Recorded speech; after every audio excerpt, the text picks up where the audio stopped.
जय माता दी। कल हम नर नारायण की कथा की चर्चा कर रहे थे, उसी में आगे चलते हैं। अप्सराओं की बात सुनकर नारायण मुनि बोले, इंद्रियों को जीतकर मैंने पूरे 1000 वर्षों तक यहाँ तपस्या की है, अतएव हे सुंदरियों, उसे कैसे नष्ट कर दूं? सुख तथा धर्म का नाश करने वाले वासनात्मक सुख से मेरी कोई रुचि नहीं है। पाश्विक धर्म के समान सुख में विवेकशील पुरुष कैसे प्रवृत्त हो सकता है? अप्सराएं बोली, शब्द, स्पर्श, रूप, रस तथा गंध, इन 5 सुखों में स्पर्श सुख सर्वश्रेष्ठ है। ये आनंद रस का मूल है और इससे बढ़कर कोई अन्य सुख नहीं है। अतः हे महाराज, आप हमारी बात मान लीजिए। पूर्ण आनंद प्राप्त करते हुए आप गंधमादन पर्वत पर विचरण कीजिए। यदि आप स्वर्ग प्राप्ति की आकांक्षा रखते हैं तो ये निश्चय जान लीजिए कि वह स्वर्ग इस गंधमादन से अच्छा नहीं है। अतः हम सभी अप्सराओं को अंगीकार करके आप इस दिव्य स्थान में विहार कीजिए। व्यास जी कहते हैं, उन देवांगनाओं का वचन सुनकर धर्मपुत्र प्रतापी नारायण अपने मन में विचार करने लगे कि इस समय मुझे क्या करना चाहिए। यदि मैं इस समय विषय भोग में लिप्त होता हूँ तो मुनि समुदाय में उपहास का पात्र बनूंगा। अहंकार से ही मुझे ये दुख प्राप्त हुआ है, इसमें कोई संशय नहीं है। धर्म के विनाश का मूल तथा प्रधान कारण अहंकार है। अतः महात्माओं को इसे संसार रूपी वृक्ष मूल कहा गया है। इन वारांगनाओं के समूह को आया हुआ देखकर मैं मौन धारण कर स्थित नहीं रह सका और प्रसन्नता पूर्वक मैंने इनसे वार्तालाप किया। इसीलिए मैं दुख का भाजन हुआ।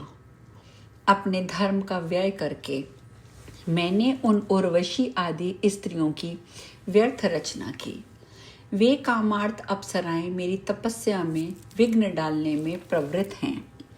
मकड़ियों के द्वारा बनाए गए जाल की भांति अब अपने ही द्वारा उत्पादित सुदृढ़ जाल में मैं बुरी तरह फंस गया हूँ। अब मुझे क्या करना चाहिए? यदि चिंता छोड़कर इन स्त्रियों को अस्वीकार कर देता हूँ तो अपना मनोरथ निष्फल हुआ पाकर ये भ्रष्ट स्त्रियां मुझे शाप देकर चली जाएंगी। तब इनसे छुटकारा पाकर मैं निर्जन वन में कठोर तप करूंगा। अतएव क्रोध उत्पन्न करके मैं इनका परित्याग कर दूंगा। व्यास जी बोले, मुनि नारायण ने ऐसा निश्चय करके अपने मन में विचार किया कि सुख प्राप्ति के समस्त साधनों में यह क्रोध दूसरा प्रबल शत्रु है जो अत्यंत कष्ट प्रदान करता है। पहला था अहंकार और दूसरा है क्रोध। यह क्रोध संसार में काम तथा लोभ से भी अधिक भयंकर है। क्रोध के वशीभूत प्राणी प्राण घातक हिंसा तक कर डालता है, जो हिंसा सभी प्राणियों के लिए दुखदायिनी तथा नरक रूपी बगीचे की बावली के तुल्य हैं। जिस प्रकार वृक्षों के परस्पर घर्षण से उत्पन्न अग्नि वृक्ष को ही जला डालती है, उसी प्रकार शरीर से उत्पन्न भीषण क्रोध इसी शरीर को जला डालता है। व्यास जी कहते हैं, इस प्रकार खिन्न मनस्क होकर चिंतन करते हुए अपने भाई नारायण से उनके लघु भ्राता धर्मपुत्र नर ने ये तथ्यपूर्ण वचन कहा। नर बोले, हे नारायण, हे महाभाग, हे महामते, आप क्रोध का त्याग कीजिए और शांत भाव का आश्रय लेकर इस प्रबल अहंकार का नाश कीजिए, क्योंकि पूर्व समय में इसी अहंकार के दोष से हम दोनों का तप विनिष्ट हो गया था। अहंकार तथा क्रोध, इन्हीं दोनों भावों के कारण हम लोगों को असुर राज प्रहलाद के साथ 1000 दिव्य वर्षों तक युद्ध करना पड़ा था। हे सुरश्रेष्ठ, उस युद्ध में हम दोनों को महान क्लेश मिला था। अतएव हे मुनीश्वर, आप क्रोध का परित्याग करके शांत हो जाइए। मुनियों ने शांति को तपस्या का मूल बतलाया है। व्यास जी कहते हैं, उनकी ये बात सुनकर धर्मपुत्र नारायण शांत हो गए।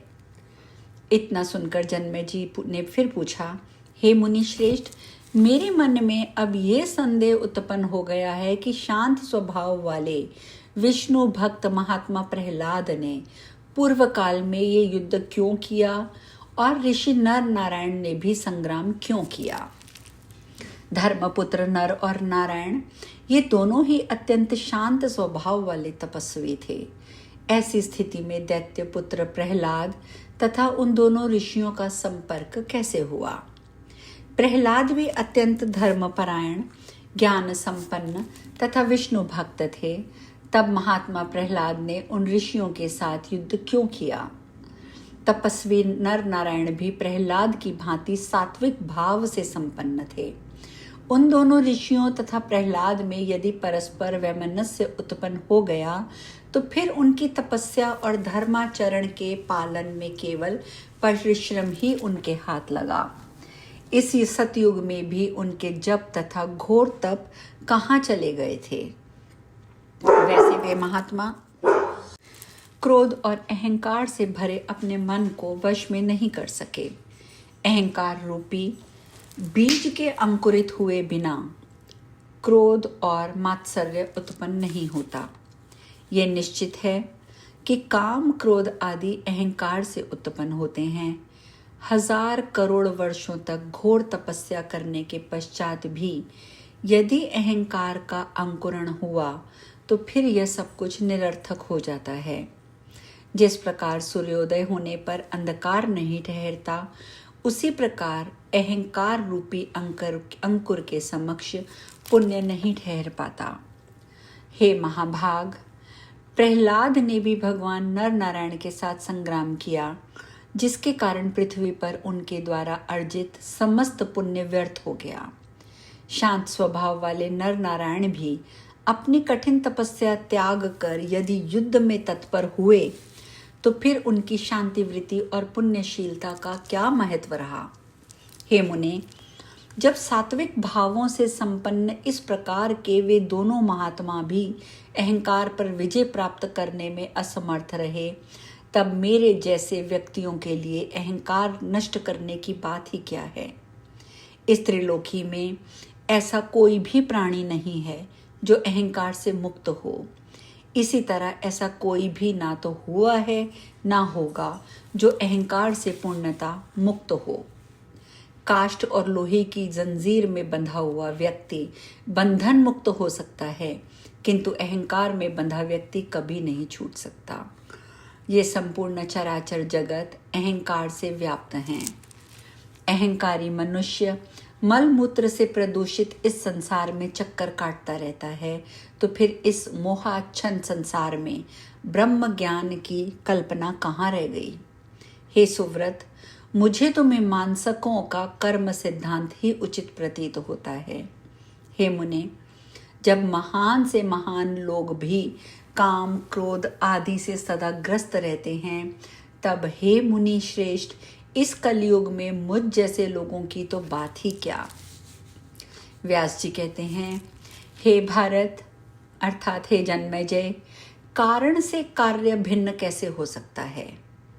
कड़ा तथा कुंडल आकार में भिन्न होते हुए भी स्वर्ण के सदृश होते हैं। चराचर सहित समस्त ब्रह्मांड अहंकार से उत्पन्न हुआ है। धागे से निर्मित होने के कारण वस्त्र उसके अधीन कहा गया है।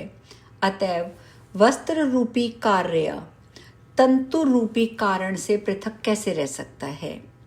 जब माया के तीनों गुणों द्वारा ही तिनके से लेकर पर्वत तक स्थावर जंगात्मक ये संपूर्ण ब्रह्मांड विचरित है, तब सृष्टि के विषय में खेद किस बात का। हे नृपश्रेष्ठ, ब्रह्मा विष्णु तथा शिव भी अहंकार से मोहित होकर इस अत्यंत अगाध संसार में भ्रमण करते रहते हैं। वशिष्ठ नारद आदि परम ज्ञानी मुनिगण भी अहंकार के वशवर्ती होकर इस संसार में बार बार आते जाते रहते हैं।